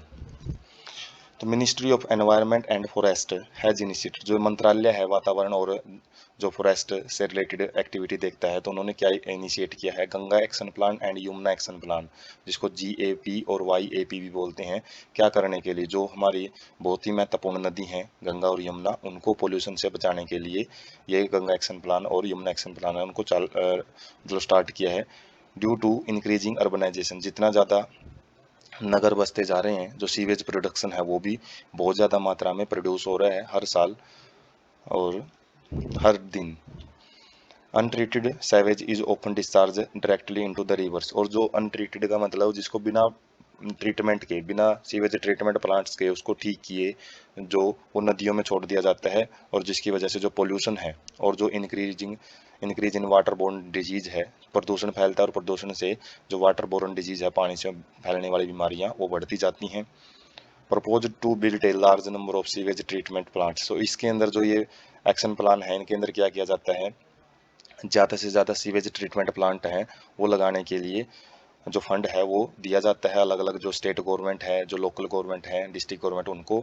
और microbes play a major role, जैसे हमने देखा है कि जो माइक्रोब्स हैं वो millions of gallons of water every day across the globe. तो माइक्रोब्स हैं जो हमने सेकेंडरी ट्रीटमेंट प्लांट में पढ़ा था, वो बहुत ही इंपॉर्टेंट रोल प्ले करते हैं, किसमें, जो millions of gallons of water, gallon एक इकाई है वाटर के जो वॉल्यूम को मापने की, तो लाखों गैलन जो खराब पानी है, जो वेस्ट वाटर है, उसको साफ किया जाता है माइक्रोब्स के द्वारा अक्रॉस ग्लोब, मतलब पूरे संसार में। This methodology has been practice for more than a century now in in almost all the parts of the world, और जो ये मैथडोलॉजी है, जो सेकेंडरी, जो ये सीवेज ट्रीटमेंट प्लांट्स की मैथडोलॉजी है, अब इसको पूरे वर्ल्ड के अंदर यूज किया जाता है, और इसको पिछले 100 सालों से यूज किया जा रहा है। नो मैन मेड टेक्नोलॉजी, आज तक कोई भी ऐसी आर्टिफिशियल टेक्नोलॉजी मनुष्य के ने नहीं विकसित की है जो कि जो माइक्रोब्स का काम है वो कर सके, मतलब able to rival microbial treatment, rival का मतलब है इससे, मतलब डिपेंडेंसी है जो उसको कम किया जा सके, मतलब ऐसी टेक्नोलॉजी अभी तक नहीं विकसित हुई है। उसके बाद है microbes as bio control agents. Bio control का मतलब है जो अलग अलग डिजीज काजिंग ऑर्गेनिजम्स होते हैं उनको बचाने के लिए, उनसे बचने के लिए जो माइक्रोब्स हैं वो कैसे यूज किए जा सकते हैं फसलों में। तो use of biological method for controlling plant disease and paste. तो इसमें क्या किया जाता है, बायोलॉजिकल मेथड यूज की जाती हैं जिसमें प्लांट डिजीज मतलब जो पौधों की बीमारियां हैं और जो पेस्ट का मतलब है जो कीट वगैरह होते हैं जो कि फसलों को नुकसान पहुंचाते हैं, उनसे बचाया जाता है। To reduce increasing use of chemical. तो क्यों यूज किया जाता है, जो कि हम केमिकल है अलग अलग टाइप के, हर्बिसाइड हैं, इंसेक्टिसाइड हैं, पेस्टिसाइड हैं, जो खेतों में यूज करते हैं, और जो वो केमिकल है फिर वाटर बॉडीज में, सोइल में मिल जाता है, जिससे फिर बायोमैग्निफिकेशन के द्वारा वो इकट्ठा होता रहता है और बीमारियां फैलाता है। तो हम उन केमिकल की जो इंक्रीजिंग डिमांड है उसको कम कर सकते हैं बायो कंट्रोल मेथड से। Chemical are toxic. जो ये केमिकल्स हैं वो क्या हैं, जहरीले होते हैं और एक्सट्रीमली हार्मफुल, बहुत ज़्यादा नुकसानदायक होते हैं ह्यूमंस के लिए भी और साथ में दूसरे जो जानवर हैं उनके लिए भी। आल्सो पोल्यूट अवर एनवायरनमेंट। हमारे वातावरण को प्रदूषित करते हैं जब ये सॉइल के अंदर चले जाते हैं। सॉइल में ये पानी के द्वारा रिश्ते रिश्ते ग्राउंड वाटर जो भूमि का जल है जिसको हम पीने के लिए इस्तेमाल करते हैं, तो उसमें चले जाते हैं। फ्रूट्स हैं जो जिस भी फसल को हम उगाते हैं तो फ्रूट्स में चले जाएंगे, वेजिटेबल में चले जाएंगे, और जो भी फसल हम उगा रहे हैं गेहूँ चावल वगैरह, उनके अंदर भी प्लांट जब इनको अब्जॉर्ब करता है तो हम जो ये फसलें खाते हैं तो हमारे शरीर में ये एंटर कर जाते हैं। Our soil is also polluted through our use of we decide to remove weeds. जो खरपतवार होती हैं, जो अनवांटेड प्लांट उग जाते हैं जिनकी हमको जरूरत नहीं होती, घास वगैरह, उनको दूर करने के लिए हम वीडिसाइड भी जो यूज करते हैं उससे भी जो मिट्टी का प्रदूषण है वो काफ़ी बढ़ता है। तो biological control of pest and disease कैसे कंट्रोल किया जाता है, based on natural predation rather than introduced chemical. तो इसमें जो प्रिंसिपल है, जो इसका सिद्धांत क्या काम करता है, इसमें हम प्रीडिएशन, प्रीडिएशन मतलब शिकार, शिकारी कुछ एक प्रकार के जीव हैं दूसरे जीवों को शिकार करके खाते हैं, और इसमें ऐसे ही इसी कॉन्सेप्ट का यूज किया जाता है। रादर देन का मतलब है कि बजाय, इंट्रोड्यूस्ड केमिकल, केमिकल को यूज करने की बजाय हम इसमें जो नेचुरल प्रीडिएशन प्रोसेस है उसको यूज करते हैं। Higher biodiversity results in more sustainability. जितनी ज़्यादा किसी भी एरिया में जैव विविधता पाई जाती है, अलग अलग प्रकार के जीव जंतु पाए जाते हैं, उसमें उतनी ज़्यादा सस्टेनेबिलिटी, सस्टेनेबिलिटी का मतलब है वो चीज़ लंबे टाइम तक टिक सकती है। उसमें जो भी ज़्यादा कुछ चेंजेज हैं, ऐसा नहीं है कि भाई कोई स्पीसीज खत्म हो गई है या फिर कोई नई स्पीसीज है, तो ये चेंजेस हैं बहुत कम देखने को मिलते हैं। सो ऑर्गेनिक फार्मर, जो ऑर्गेनिक खेती करते हैं वो किसान, does not eradicate pest but keep at manageable level by a complex system of check and balance. तो जो ऑर्गेनिक फार्मर होते हैं वो किसी भी पेस्ट को, किसी भी कीट को कंप्लीटली खत्म नहीं करते हैं, बल्कि उसको एक लेवल तक, उसके मैनेजेबल लेवल तक बना के रखते हैं, क्योंकि हो सकता है वो कीट किसी दूसरे कीट को खाता मिले, वो फायदेमंद हो सकता है वहाँ पे। तो एक कॉम्प्लेक्स सिस्टम है वो तैयार किया जाता है जिसके अंदर चेक एंड बैलेंस के ऊपर, चेक का मतलब है किसी भी जो कीट हैं ज़्यादा बढ़ रहे हैं तो उसको रोकना, उनकी संख्या को रोकना, और बैलेंस का मतलब एक मैनेजेबल लेवल पे उनको बना के रखना, एक संतुलन बना के रखना। उस कॉन्सेप्ट पे जो ऑर्गेनिक फार्मर है वो काम करते हैं। होलिस्टिक अप्रोच, ये बड़ी पवित्र अप्रोच है। That seeks to develop an understanding of webs of interaction. जो खाद्य श्रृंखला, खाद्य जाल हम पढ़ते हैं जिसमें एक जीव दूसरे जीव को खाता है, तो उस चीज के ऊपर, उसकी समझ के ऊपर ये काम करता है। Between myriads of the organism. Myriads का मतलब है जो एक बहुत ही ज़्यादा infinite number of organisms nature के अंदर पाए जाते हैं, उनके अंदर इस चीज समझ के साथ ही ये यूज किया जाता है। और होलिस्टिक का मतलब क्या है, इसमें कोई मतलब पाप लगना, जैसे किसी भी जीव को यदि हम खत्म करते हैं तो उसे क्या है, कहीं ना कहीं हम पाप के भागीदार बनते हैं। तो इस अप्रोच से हम उस चीज़ से भी बच सकते हैं। अब प्रेडिएशन में तो एक नेचुरल प्रोसेस है, उसमें तो एक कीट है अपने आप को जिंदा रखने के लिए दूसरे जीवों को खाता ही है, तो ये तो नेचुरल प्रोसेस है, उसमें कोई भी ऐसा कॉन्सेप्ट नहीं लगता है। तो इसलिए इसको होलिस्टिक अप्रोच बोला जाता है। Because eradication of pest would kill predatory and parasitic insect. यदि हम टोटली किसी भी पेस्ट को, कीट को बिल्कुल खत्म कर देते हैं अपने खेतों से, तो उससे क्या होगा, प्रीडिएटरी और पैरासिटिक इंसेक्ट हैं जो उसके अंदर उसे, उस पेस्ट से कुछ खाना ले रहे थे या फिर उसको मार के खा रहे थे, तो वो भी खत्म होना स्टार्ट हो जाते हैं उस एरिया से। Use of bio control measures will greatly reduce our dependence on toxic chemical and pesticide. यदि हम बायो कंट्रोल एजेंट्स का ज़्यादा से ज़्यादा यूज करते हैं जो बायोलॉजिकल मेथड पे, प्रीडिएशन मेथड पे काम करते हैं, तो इससे हम अपने जो टॉक्सिक केमिकल, जो जहरीले पदार्थ हम यूज करते हैं, रसायन यूज करते हैं खेतों में, और जो पेस्टिसाइड कीटों के मारने के लिए स्प्रे किया जाता है, उसके ऊपर जो हमारी जो निर्भरता है, डिपेंडेंस है, उसको हम काफ़ी हद तक कम कर सकते हैं। इसके इम्पोर्टेंट स्टेप क्या होते हैं, कैसे ये यूज किए जाते हैं? तो सबसे पहले इसको यूज करने से पहले टू बिकम फैमिलियर विद, मतलब इसे परिचित होना पड़ेगा कि इससे various forms life forms living in a field, किसी भी खेत के अंदर अलग अलग प्रकार के जो जीव जंतु रह रहे हैं उनकी जानकारी होनी चाहिए। और साथ में life cycle of predator and paste, जो कीट वगैरह होते हैं और उनको खाने वाले जो जीव हैं उनका लाइफ साइकिल हमको पता होना चाहिए कि कितना लाइफ स्पैन है उनका, कैसे जीवों खाते हैं, उनकी फूड हैबिट्स क्या हैं, पैटर्न ऑफ फीडिंग, उनका खाने का तरीका क्या है, हैबिटेट्स, उनके रहने की जगह कौन सी हैं जहाँ पे वो ज़्यादा से ज़्यादा रह सकें, जो प्रीडिएटर हैं उनकी बात कर रहे हैं। It help develop appropriate means of bio control, इससे हम क्या कर सकते हैं, ज़्यादा से ज़्यादा जो कारगर तरीके हैं वो इस्तेमाल कर सकते हैं, ज़्यादा से ज़्यादा जो प्रीडिएटर्स वगैरह हैं उनको रखने के। और जो हमने ऊपर देखा था कि इनको एक बैलेंस, एक चेक और बैलेंस इनके बीच में बनाए रखना है, तो उसमें ये अपना बड़ा इंपॉर्टेंट रोल प्ले करते हैं। उसके बाद है जो यहाँ से हम देख सकते हैं, अलग अलग टाइप के वायरस हैं, बैक्टीरिया हैं, ड्रैगन फ्लाई हैं, पैरासाइट्स हैं, ये अलग अलग कीट होते हैं, पैथोजेंस होते हैं। और पैरासाइट्स कैसे होते हैं, जो दूसरे जीवों पर रहें। तो इस टाइप के कीड़े मकोड़ों को ख़त्म करने के लिए अलग अलग जो जैसे बर्ड्स हैं, बर्ड्स से कीटों खाता है, तो हम कौन कौन से बायो कंट्रोल एजेंट्स हैं उनको यूज करते हैं। लेडी बर्ड, लेडी बर्ड क्या होते हैं, beetle with red and black marking, जो कि खेतों में कुछ ऐसे कीट पाए जाते हैं जो कि रेड कलर के होते हैं और उनके ऊपर ब्लैक ब्लैक कलर के निशान होते हैं। Used to get rid of aphids, aphids का मतलब है कुछ इनसे भी छोटे प्रकार के कीट होते हैं, उनको ख़त्म करने के लिए इनको यूज कर सकते हैं लेडी बर्ड को। और ड्रैगन फ्लाई हैं, ये क्या होती हैं, मॉस्किटोज को ख़त्म करती हैं। तो एक प्रकार का जो कीट है वो दूसरे प्रकार के कीटों को ख़त्म कर सकता है, तो इसी कंट्रोल को हम यूज करते हैं, इसी मेथड को यूज किया जाता है। उसके बाद है बैक्टीरिया बैसिलस थोरेंजिसिस, एक बैक्टीरिया भी यूज किया जाता है जिसको बीटी बोलते हैं शॉर्ट फॉर्म में, बैसिलस थोरेंजिसिस। ये क्या करता है, जो बटरफ्लाई के कैटरपिलर होते हैं, जो लार्वा होते हैं जो कि स्टेम वगैरह के अंदर या फिर पत्तों को खा जाते हैं, तो उनको ख़त्म करता है ये bacteria. Available in dried spores and mixed with water, तो ये स्पोर बीजों के रूप में पाया जाता है मार्केट में, और इसको पानी में मिला के स्प्रे किया जाता है।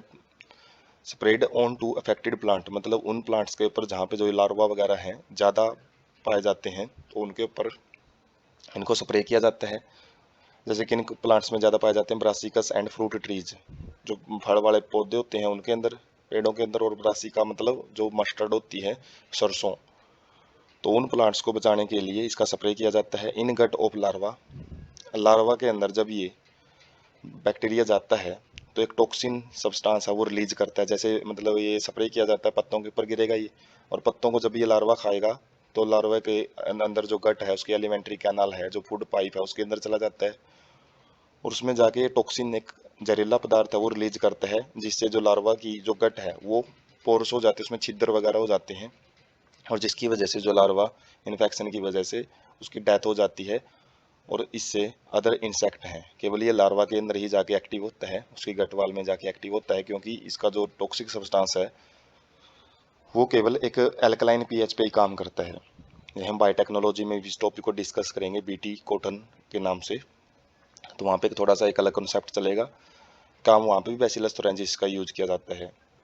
तो जैसे अगला पॉइंट दे भी रखा है, scientist have introduced Bacillus thuringiensis toxic gene, toxin gene, जिन जीन की वजह से टॉक्सिक सब्सटेंस रिलीज करता है जो डीएनए के अंदर पाया जाता है इसके, उनको ही जीन को उठा के ही प्लांट के अंदर इंट्रोड्यूस किया जाता है बायोटेक्नोलॉजी के अंदर, जिससे क्या होता है हमको बार बार इसका स्प्रे करने की जरूरत नहीं पड़ती। एक बार ही हम ऐसे किस्म के प्लांट लेके आते हैं जिनके जीन में ही ये टॉक्सिक सब्सटेंस है वो पाया जाता है जो कि बैक्टीरिया पैदा करता है। अब जैसे उन प्लांट को ग्रो करेंगे तो जैसे ही उनके पत्ते वगैरह स्टेम वगैरह को ये लार्वा खाते हैं तो उसको वो ख़त्म कर देता है। काम वही उसी तरीके से काम करता है जैसे लार्वा की गट में जाएगा ये टॉक्सिक सब्सटेंस। तो इसमें क्या है, जो टॉक्सिक सब्सटेंस बैक्टीरिया बना रहा था ना, अब ये जो टॉक्सिक सब्सटेंस है ये प्लांट ही खुद ही तैयार करना स्टार्ट कर देता है, क्योंकि उसके अंदर वो बैक्टीरिया वाले जीन हमने उसके ही जीनोम के अंदर डाल दिए हैं। और ऐसे जो प्लांट होते हैं resistance to attack by insect pest, तो ऐसे प्लांट्स को फिर अलग अलग जो अटैक है उसको ख़त्म करने के लिए, उसे बचने के लिए यूज किया जाता है। उसके बाद fungus and baculovirus as bio control agents. Fungi और हम अलग अलग टाइप के जो वायरस हैं, जैसे बैक्टीरिया तो हमने देख लिया, तो अलग अलग प्रकार के जो वायरस हैं उनको भी बायो कंट्रोल एजेंट्स के रूप में यूज कर सकते हैं।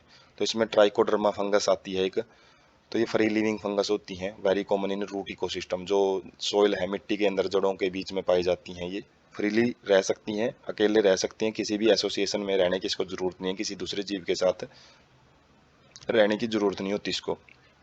Effective bio control agents of several plant pathogens, तो इसको भी बड़े अच्छे ढंग से एक बायो कंट्रोल एजेंट के रूप में यूज किया जाता है। कुछ प्लांट पैथोजेंस का मतलब है कुछ डिजीज कोजिंग ऑर्गेनिजम्स होते हैं, उनको किल करने के लिए। बैक्यूलो वायरस है, ये pathogen that attack insect and other arthropods. तो ये क्या करता है वायरस, कुछ इंसेक्ट कीट वगैरह होते हैं और कुछ अर्थ्रोपोड के अंदर, अर्थ्रोपोड होता ही सारा जॉइंटेड लेग वाले एक फाइलम होता है जो अर्थ्रोपोडा, उसके अंदर जितने भी जीव आते हैं, और ये अर्थ्रोपोडा सबसे लार्जेस्ट फाइलम है एनिमल किंगडम का। जो हमने +1 क्लास के अंदर जो 4th चैप्टर डिस्कस किया अर्थ्रोपोडा, उसमें हमने अलग अलग कैरेक्टरिस्टिक डिस्कस किए हैं। तो उसके अंदर हम यही समझते हैं कि काफ़ी सारे जो कीट वगैरह हैं वो धरती पे पाए जाते हैं, उनको ख़त्म करने के लिए बैक्यूलो वायरस है काफ़ी कारगर होते हैं।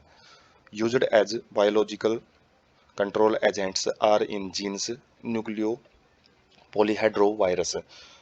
तो जो बायो कंट्रोल एजेंट्स हैं उनका यूज किया जाता है, और ये किसके अंदर ज़्यादातर लाई करते हैं, किस जीनस की स्पीसीज होती हैं बैक्यूलो वायरस, और न्यूक्लियो पॉलीहाइड्रोन वायरस एक जीन्स है, उसकी काफ़ी सारी स्पीसीज हैं वो यूज की जा सकती हैं। Are excellent for specific species specific narrow spectrum insecticidal application. तो इसकी खास बात क्या होती है, स्पीसीज स्पेसिफिक मतलब कुछ स्पेशल टाइप के ही जीवों को खत्म करता है, इंसेक्ट को ही खत्म करेगा। नैरो स्पेक्ट्रम का मतलब है इसका जो काम करने का जो एक दायरा है वो बड़ा कम लिमिट तक ही काम करता है, ज़्यादा इंसेक्ट को खत्म नहीं करता। कुछ ही पार्टिकुलर स्पीसीज के लिए कुछ पार्टिकुलर बैक्यूलो वायरस ही काम करते हैं। इंसेक्टिसाइडल एप्लीकेशन का मतलब है कीड़ों को मारने वाले जो काम है उन्हीं को ही करता है बस ये। ज़्यादा ब्रॉड स्पेक्ट्रम का मतलब है कि एक ही चीज़ हमने ऐसी डाल दी जो सभी फंगस को भी वही खत्म कर रहा है, बैक्टीरिया को भी खत्म कर रहा है, इंसेक्ट को भी, उनको ब्रॉड स्पेक्ट्रम बोलते हैं। नैरो स्पेक्ट्रम में जो केवल किसी कुछ ही प्रकार के कीटों को खत्म करे।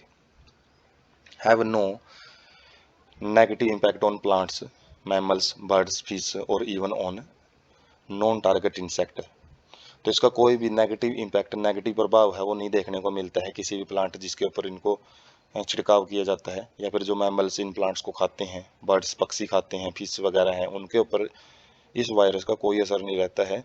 ये केवल कीड़ों को मारने के लिए ही काम करता है। Conserved to aid in integrated pest management programme. Integrated pest management क्या होता है, जिसके अंदर काफ़ी सारी चीज़ों की नॉलेज करके, जैसे बायोगैस प्लांट भी उसी के अंदर हमने सेटल कर रखा है, एग्रीकल्चर, एनिमल हस्बेंड्री, अलग अलग कीड़े वगैरह हैं, हनी भी हैं, फिशरीज हैं, जब सारी चीज़ें एक साथ मिलके हम एक ऐसा सिस्टम हमने तैयार कर रखा है तो उसको बोलते हैं इंटीग्रेटेड एग्रीकल्चर। और उसके अंदर जो पेस्ट मैनेजमेंट में अलग अलग टाइप के इंसेक्ट को किल करने के लिए जब अलग अलग टेक्नोलॉजी यूज की जाती है तो उसको इंटीग्रेटेड, जो एक मिक्सिंग फॉर्मेट में यूज किया जाता है उसमें, तो उसको IPM बोला जाता है।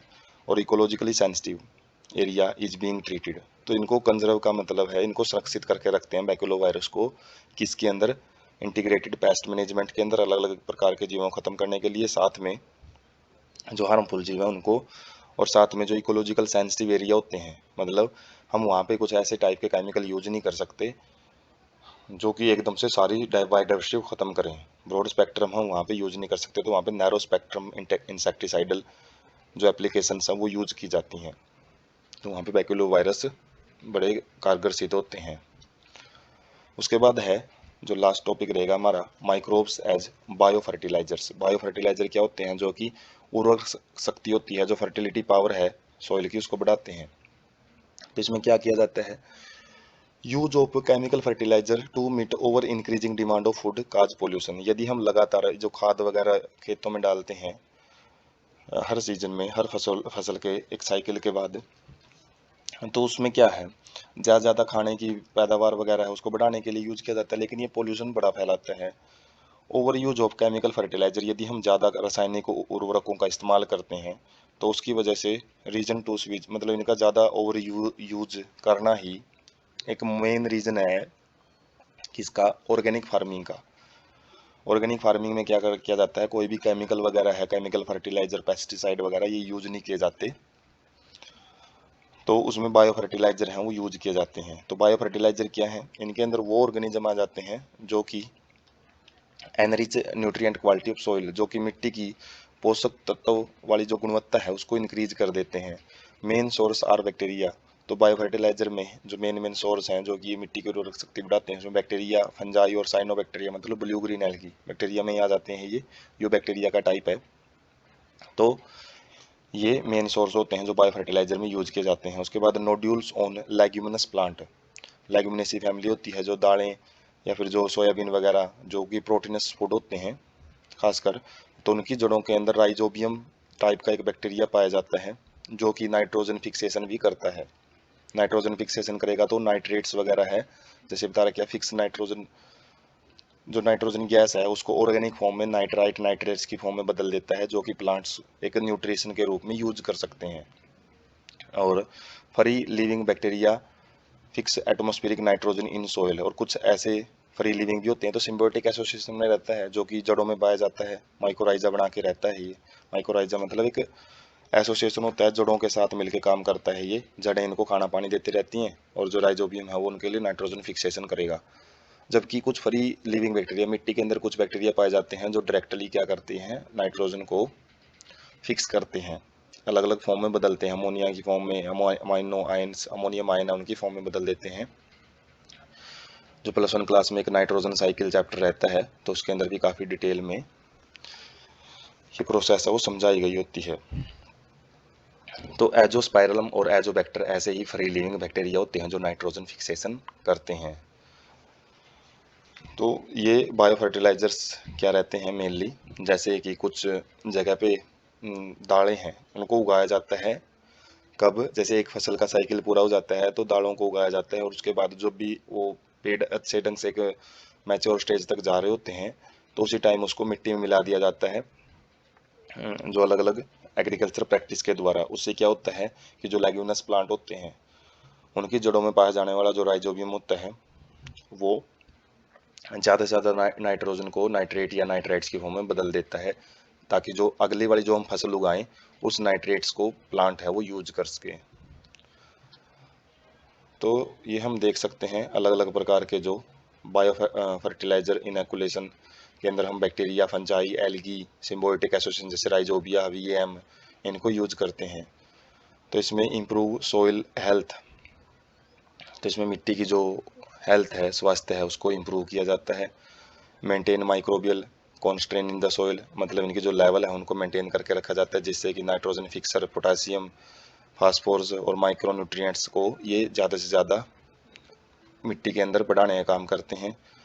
मेंटेन सिम्बायोटिक रिलेशनशिप है, तो साथ में सिम्बायोटिक एसोसिएशन रिलेशनशिप है वो मेंटेन करके रखा जाता है, जैसे राइजोबियम है। तो ये एक टाइप से हमको यहाँ पे समझाने की कोशिश की जा रही है, जो केमिकल फर्टिलाइजर हैं उनको हम यूज करते हैं अलग अलग फसल की पैदावार बढ़ाने के लिए, लेकिन उनको यूज को हम कम कर सकते हैं। और कुछ सोयल पैथोजन होते हैं, सोयल पैथोजन का मतलब है मिट्टी के अंदर ऐसे डिजीज कॉजिंग ऑर्गेनिज्म होते हैं जो कि प्लांट को नुकसान पहुंचा सकते हैं, तो उनको भी खत्म करते हैं साथ साथ में। तो ये फर्टिलाइजर तो बढ़ाते ही हैं, मतलब फर्टिलिटी पावर तो बढ़ाते ही हैं, साथ में इन सॉइल पैथोजन को भी खत्म करते हैं। तो ये बायो फर्टिलाइजर्स का बड़ा ही इम्पोर्टेंट रोल रहता है प्लांट की ग्रोथ में, ऑर्गेनिक फार्मिंग के अंदर। तो फंजाई एज बायो फर्टिलाइजर, तो कौन से फंगस है जिनको हम बायो फर्टिलाइजर के रूप में यूज कर सकते हैं। सिम्बायोटिक एसोसिएशन विद प्लांट्स, तो ये भी सिम्बायोटिक एसोसिएशन बना के रहता है, जिसमें जैसे माइकोराइजा के रूप में रहता है, जड़ों के साथ मिलकर रहेगा। और ज़्यादातर किस स्पीसीज के जो फंगस है वो यूज किए जाते हैं, ग्लोमस जो जीनस है इसके फंगस काफ़ी यूज किए जाते हैं। Fungal symbiont absorb phosphorus from the soil and pass it to the plant, जो फंगल सिम्बायोट है, जो ये माइकोराइजा टाइप की जो सिम्बायोटिक कंडीशन है, एसोसिएशन है, वो क्या करता है, फॉस्फोरस को मिट्टी से एब्जॉर्ब करता है और वो प्लांट को देता रहता है। तो फॉस्फोरस की जो कमी है पौधे के अंदर वो पूरी करता रहता है ये। आल्सो मेक प्लांट रेजिस्टेंस, साथ में ये प्लांट को किसके प्रति भी रोग प्रतिरोधक क्षमता उसमें पैदा करता है, उससे मतलब बचाव कर लेता है रूट बोर्न पैथोजन से। बोरने, बोरने का मतलब है नुकसान पहुंचाने वाले, जड़ों को नुकसान पहुंचाने वाले जो डिजीज काजिंग ऑर्गेनिज्म होते हैं उनको खत्म कर सकता है। बोरने का मतलब लिए हुए भी बोल सकते हैं हम, जो रूट के अंदर आ सकते हैं डिजीज कॉजिंग ऑर्गेनिज्म उनको खत्म करता है। Tolerance to salinity and drought, जो सूखा वगैरह पड़ जाता है कई बारी, और जो सैलिनिटी ज़्यादा नमक की मात्रा आ जाती है पानी में, उससे भी बचाव करता है, मतलब उसका कम से कम नुकसान होने देता है प्लांट को। Increase in plant growth and development, तो प्लांट की जो ग्रोथ होती है और जो विकास होता है उसको भी ये बढ़ाने का काम करता है। साइनोबैक्टीरिया एज बायो फर्टिलाइजर, तो कौन से ब्लू ग्रीन एल्गी है वो यूज किए जाते हैं बायो फर्टिलाइजर एजेंट के रूप में।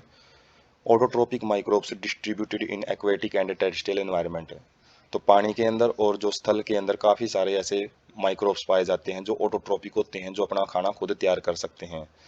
मैनीफिक्स एटमॉस्फेरिक नाइट्रोजन, और कई ऐसे होते हैं जो कि नाइट्रोजन फिक्सेशन है, नाइट्रोजन की जो गैसियस फॉर्म है उसको वैल्यूएबल फॉर्म में, उसको यूजेबल फॉर्म में बदलते हैं, क्योंकि प्लांट और डायरेक्ट नाइट्रोजन को यूज नहीं कर सकता, एटमॉस्फेरिक नाइट्रोजन को, तो उसको यूजेबल फॉर्म में बदला जाता है। किसके द्वारा? एनाबीना है, नोस्टोक है, ओसिलेटोरिया है, ये अलग अलग स्पीसीज, अलग अलग जीनस हैं। ये जीनस के नाम की क्या खास बात होती है? वो अल्फाबेट उसका फर्स्ट लेटर कैपिटल होता है। जो हमने जो लिविंग वर्ल्ड है सबसे पहला चैप्टर होता है +1 क्लास का, तो उसके अंदर ये डिस्कस किए हुए हैं। तो नाम को देखते ही हमको आइडिया लग जाना चाहिए कि जीनस नेम है या स्पीसीज नेम है।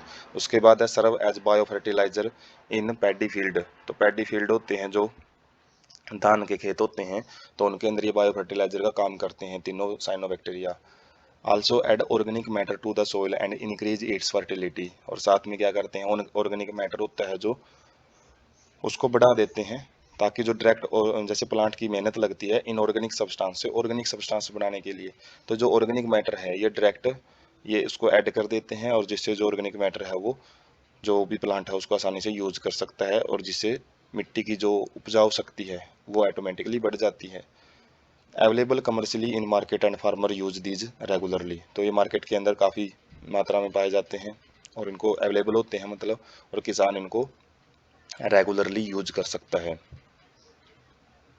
उसके बाद है यहाँ पे इनका एक प्रोसीजर बता रखे है।